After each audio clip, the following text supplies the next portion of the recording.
Yo, yo, yo, ladies and gentlemen and ladies, welcome back to the channel. Most of you know, but for those that don't, I'm a big advocate on dash cameras. Thank goodness I had VIOFO's T-130 3-channel dash camera installed. Blue, my 11th gen 2022 Honda Civic Sport got rear-ended back in April. We got everything from the front, the rear, and even the interior. And VIOFO loved that video so much, they reached out to me again to see if I wanted to review another one. And you know what?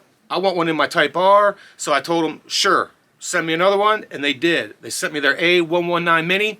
We're going to install that in the Type R today. But not only are we installing that, my brother, he ordered two A-129 4K Duo Pros from VIOFO, and we're going to install them in his 2022 Hyundai Palisade and his Toyota 4Runner TRD Pro. Cool thing about that is both rear camera installs are completely different. Let's run outside, let me show you what comes in the box, and then we'll install it in my 21 Type R.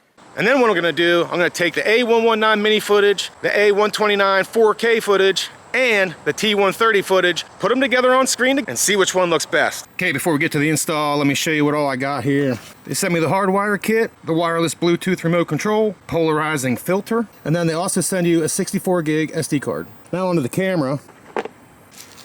They weren't lying when they said this thing was mini. It's mini. SD card is here, USB-C here, and then the power is here. Nothing on that side. Camera does move up and down. Awesome.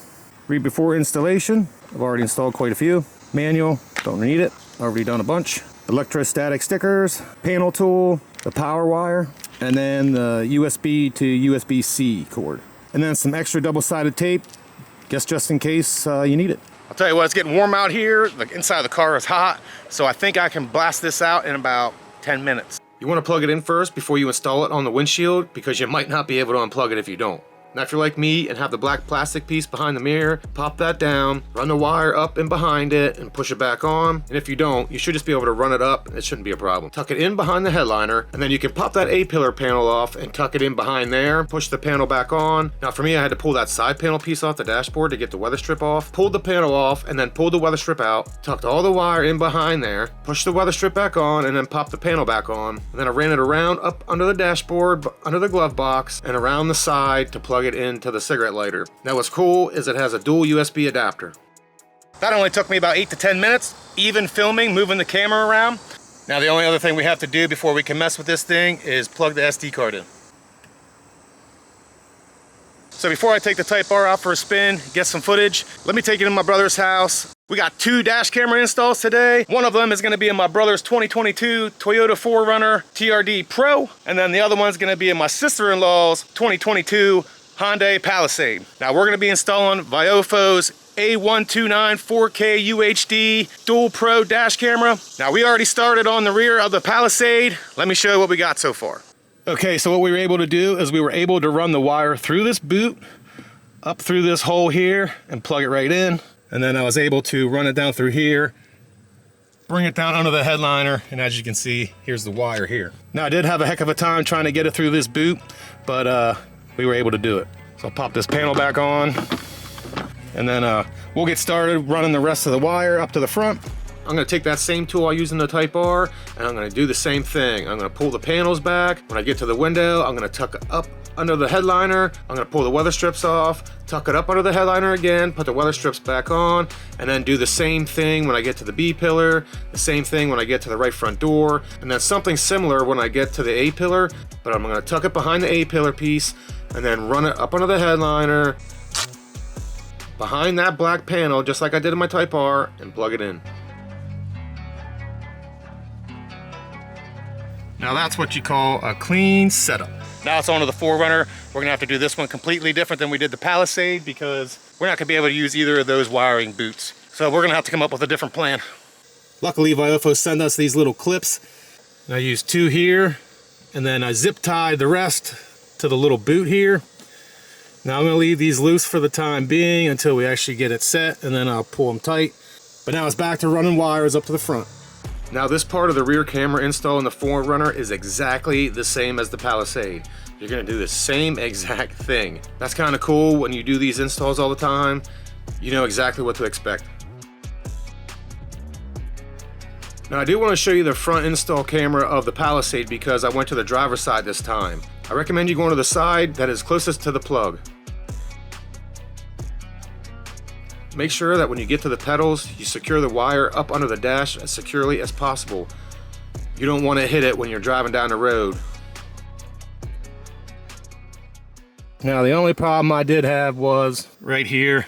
This panel comes off, but I couldn't take this panel off and I didn't want to break it. So it is a little loose right in there, but other than that, perfect install. Now the settings are exactly the same for each camera. The only difference is if it has a backup camera, you'll have a backup option. Now as you can see, you can loop the recording at 1 minute, 2 minutes, 3 minutes, 5 minutes, 10 minutes. I choose 1 minute. That way it's easier to find the footage whenever something actually happens and it goes into its own folder. Speaking of that, if something happens, the file will go into its own folder and it cannot be deleted. But as you can see here, you can change your language, you can change the format, you can do all kinds of things. You can change the bit rate, you can change the time-lapse recording, you can see the Wi-Fi, the time zone, you can image rotate, you can mirror image, you can set notifications, you can set your GPS, you can turn your speed, you can do all kinds of things. But you have to have the app to mess with the options. Once you download the app, you hook it up to the device, this is what you see.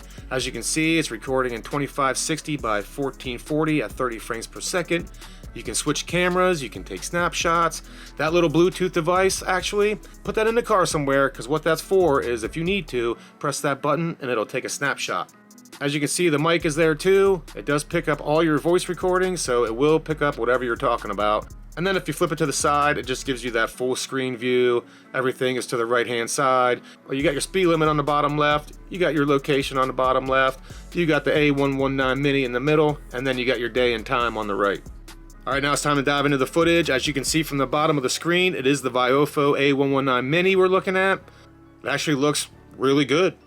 I don't see anything wrong with it. The color's pretty vibrant. It is a little fishbowl-ish, which, it's okay. It's not that bad. As you can see, it has the speed down below. I didn't put it into miles per hour yet, obviously. It has the date and time. Looks really good. There is a little bit of glare. It probably all depends on where the sun's coming from. But other than that, it looks pretty good, pretty impressed. All right, let's dive into the T-130 footage. I've already done a review video on this, so if you need to, go back and check that out. But the footage is great. A little bit of fishbowl, no big deal, but the glare is a little worse. That's because the sun is literally just right out of the screen here. Great picture, great everything with this camera. I'm extremely happy with it. It has already come in handy. And last but not least, we're gonna look at my brother's VIOFO A-129 Pro camera. The 4K makes it look amazing. Very little fishbowlishness, maybe on the very edge of the screen, but the color is perfect. It looks great. I'm really happy with this. I know my brother is extremely happy with it too. The picture is fantastic, fantastic. So now that you can see all three on the screen at the same time, let me know which one you would pick. The A-119 Mini, the A-129 4K Pro, or the T-130 3-channel. Now, in this video, we're really only talking about the front cameras, and I think I know which one you guys would pick.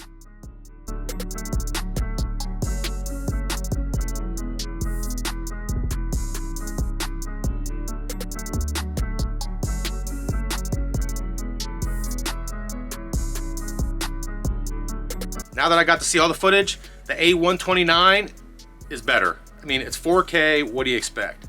There's nothing wrong with either of the other two, the T-130 or the A-119 Mini. They're all great, but the picture out of the front for the A-129 is by far better.